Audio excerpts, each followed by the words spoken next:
The Family Life Kids Corner podcast is made possible by listeners like you. Okay, this is it.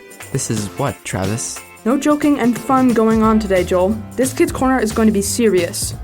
That doesn't sound fun. Exactly, because it's just so serious. Well, I'm pretty sure it's going to be fun and serious. How can that even be a thing? One way to find out.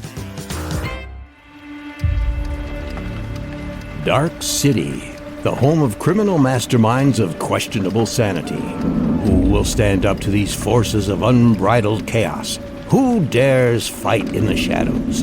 Will there be a hero when the people cry out? These are all questions Commissioner Levi asks himself as he walks the rooftops of the Dark City Police Headquarters. You okay up here, Chief? What are you doing here, Rachel? I thought you would be at the courthouse. The puffin paid off the judge and he's walking free again. Is there any point, Rachel? Sir? This job. I catch the crooks, and they get away, and get right back to committing crimes and ruling the city. Yeah, I know how you feel, but you can't let that stop you from doing what is right. Yeah, I know. I just wish we weren't the only ones. Look at this city. I used to walk my beat on nights like these without any fear. It was small-time stuff like vandals and parking tickets. Now, it's bad. I had no idea you were that old. Yeah. I've seen the city go from good to bad. It's only going to get worse, unless... Unless what? I don't know. I guess I was hoping someone would step up. You know, like a superhero or something. I get the feeling you're talking about someone like me. Whoa! Who's there? DCPD, put your hands up and show yourself. You have nothing to fear. We'll be the judge of that. Come on out. Is that you, Puzzler? We've had enough of your games. I'm nothing like that clown. The Puzzler and I have nothing in common. I'm way more serious. Hiding in the shadows doesn't seem very serious to me. I'm not hiding. I'm remaining undetected. There's a difference. Okay, so why are you so serious?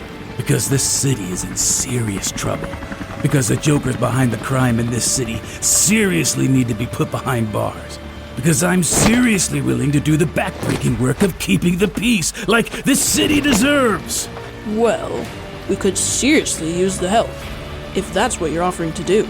Yeah, you got a business card or a way to signal you when we need you? On the spotlight there, you'll find a bat-shaped radio. When you use it, I'll come right away. What? Does it play your theme song or something? Nah. Just seriously fun programs like this one.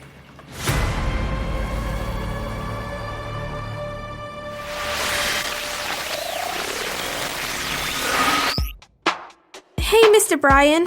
What are you doing here? Oh, hey, Rachel. Just working on this radio. You're making a radio? Why? We have this one. Well, first, I'm not making a radio, just adding a few things to this superhero radio I've had since I was a kid. See? This part makes it so I can play the programs and music from this bigger one. Oh, yeah. Mr. Jacobs has a couple of those. I think he's got one at the community center. And the other one he lends out to us kids, or Miss Fiona sometimes. Yeah, in fact, I'm following the diagrams he used to build those. Diagrams? They're like instructions that show how to get everything wired together. Looks like a mess to me. Speaking of Mr. Jacobs, is he here? He's around. Hey, guys. Hi, Levi. You don't look happy. I'm not. I got grounded this week. Grounded? Then what are you doing here? Where else would I be on a Saturday morning? Doesn't getting grounded mean you can't leave the house? Yeah, well, Mom said that Mr. Jacobs' garage was the one place I was allowed to go. Something about it being a good influence on me or something. I don't know. How's the radio upgrade going, Brian? Speak of the good influence, and he shall appear. Okay. Does that mean it's going well? Levi was just telling us that his mom is letting him come over, even though he's grounded.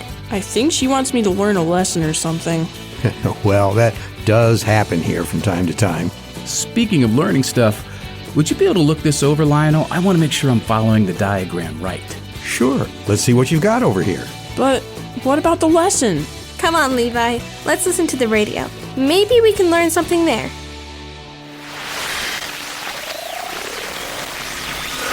So anyway, that's when Mom found out that I had been lying to her this whole time. And so now I'm not allowed to play video games until Monday. And I'm not allowed to go anywhere without asking permission.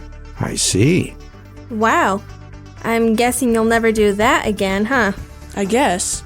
Still seems like it was an overreaction. I don't know. Parents typically have a reason for what they do. Yeah, they like to show us how they have all the power. It can feel that way sometimes, but it seems to me that your mom is taking her job seriously. Her job? Bringing up kids so they understand that doing what is wrong is bad and doing what is right is good is what God made parents for. Pretty sure that's a Bible verse somewhere. There are a few that allude to it. Proverbs 22:6. Oh, right. Sorry, Brian. I forgot you were over there. All good. I'm just finishing up this radio. Don't mind me. Okay, so I didn't tell the truth. Big deal. It didn't hurt anybody or anything serious like that. Shouldn't Mom be happy with that and let this little thing go? I don't know, Levi. How can you be sure that this one lie isn't that serious? Who gets to decide what bad things are serious and what bad things aren't? God? Yeah, but...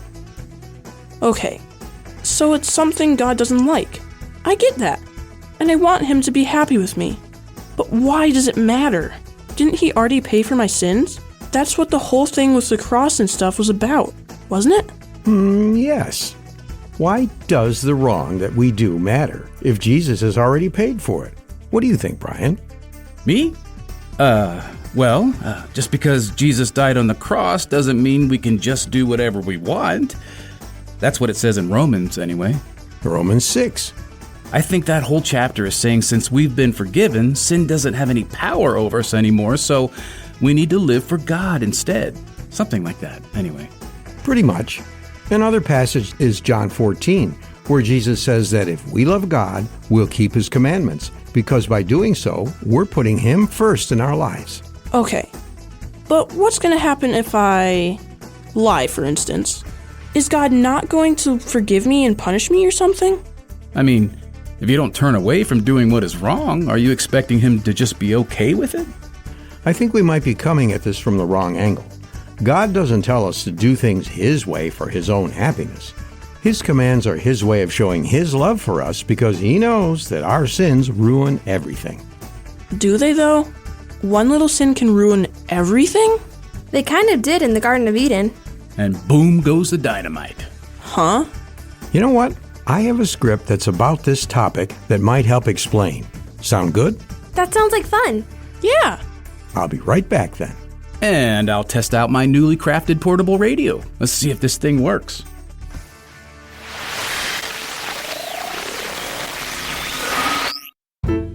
And now, from the garage of Lionel Jacobs comes the familiar drama, The Woodchuck, an adapted biblical teaching about sin. Once upon a time, there was a woodchuck. Hello, I'm very glad to meet you. She lived in a quaint little burrow along the stream bed next to the orchard, and her days were filled with the simple joys of being a rather large rodent. Sure, when you say it like that, it doesn't sound as nice. One day, her friend the possum came by with a roll of posters. Hi, Possum. Oh, hello, friend Woodchuck. Us creatures of the forest are holding a woodchucking competition. Woodchucking? Of course, each contestant chucks wood until they can't chuck anymore, and the one who chucks the most wood all by themselves wins. Say, you should sign up. You'd be great at it. You think so? I've never chucked wood before. I don't even know if I can chuck wood. Well, if your name is any indication, I'd say this competition was made for you. But that's just me. I know if I tried chucking wood, I'd just roll over and die. Well, got a lot more posters to hang. I'll see ya. And with that, the possum waddled off, leaving the woodchuck to ponder whether or not she should enter this competition. I mean, how much wood could I chuck? Assuming I could chuck wood in the first place. I think you do great. The woodchuck looked around and saw a little bug smiling up at her. Hi. I couldn't help but overhear you talking about chucking wood. And seeing as wood's one of my... Well, let's just say I'd like to be your teammate. Teammate? You mean you'd help me chuck wood? Absolutely. You're a natural woodchucking woodchuck. All you need is someone to help lighten the load a little. That's mighty nice of you. I don't know if teammates are allowed, though. I don't think you'd be allowed to help. Oh, I wouldn't be chucking wood for you. You would be doing that part. Just show me to the wood stack, and you'll see what I can do. The woodchuck considered. She still didn't feel like it was within the rules to have a helper for this woodchucking competition, but it wouldn't hurt to have a helper while she trained. Surely that was okay. You coming? And so the training began.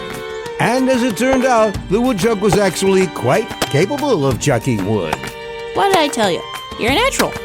Thanks.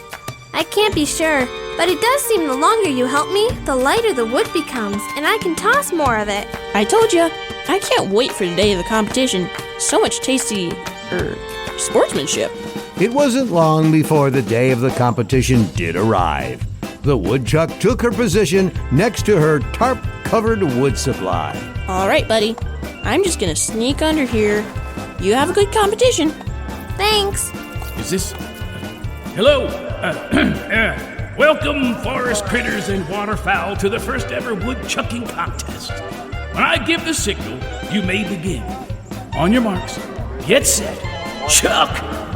And with great enthusiasm, all the creatures removed the tarps from their wood piles and started chucking. All except the woodchuck, who, when she removed her tarp, was greeted not by a wood pile, but her teammate Bug licking his little lips. You? But where's my wood pile? What can I say? I got hungry. Wait, you're not a teammate. You're a termite. Say, woodchuck, you're falling behind. Why aren't you chucking wood? I can't. My wood stack is gone. Oh, boy. Looks like it got gobbled up by that there bug. I'm sorry, woodchuck, but it looks like you're disqualified. But it's not my fault. Kinda is. You let me in. Why, you little... Gotta split. Thanks for lunch. The moral is that sins can seem small and insignificant. They might make things easier or help you get ahead, but in the end, all sin, no matter how small, is bad news and can disqualify you for the great things God has put in place just for you to be good at.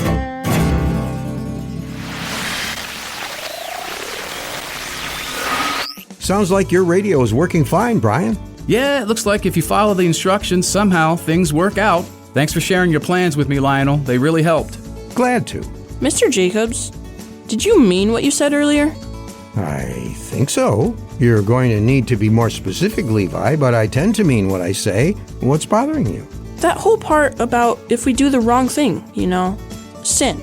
If we do that, we can get disqualified to do what God wants us to do? Oh, well, yes, that can be the case if we don't turn from it. But is that in the Bible? I mean, did God actually say that? Come on, Levi. Mr. Jacobs doesn't make things up. Of course it's from the Bible. I don't know if that's always true, Rachel, but I do my best. In 1 Corinthians 9, the Apostle Paul tells us that he struggles with not having self-control all the time. Knowing that self-control keeps us from sinning, he works really hard to be self-controlled, so he doesn't become disqualified from all the work God has for him. But that's not the only point where one little sin keeps people of God from serving God. Rachel already mentioned Adam and Eve in Genesis 3, but there's also Moses, who because of his disrespect for God couldn't go into the promised land. Then there's King Saul, who disobeyed God's command and because of that lost his kingdom. And there's Ananias and Sapphira, who told a lie about their tithes and offerings and died for it. Wait, they lied and then they died? Hey, that rhymed. Yep, sin is serious. Even the little lies we tell can have terrible consequences. That's why God not only died to pay for those sins, but he tells us over and over in his word to stop sinning, to live under his plan, because though it's not always comfortable, it's always easier with him helping us. Yeah. I guess I'm going to have to look into that when Mom lets me get back on the computer.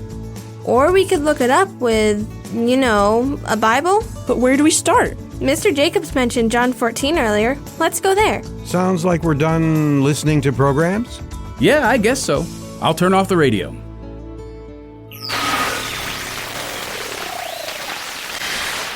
Thanks for listening to the Kids Corner podcast. If you had fun listening, be sure to share it with your friends. And don't forget to hit that subscribe button so you can join us every week. The Kids Corner and other Family Life podcasts are made possible by your financial support. Learn more at familylife.org.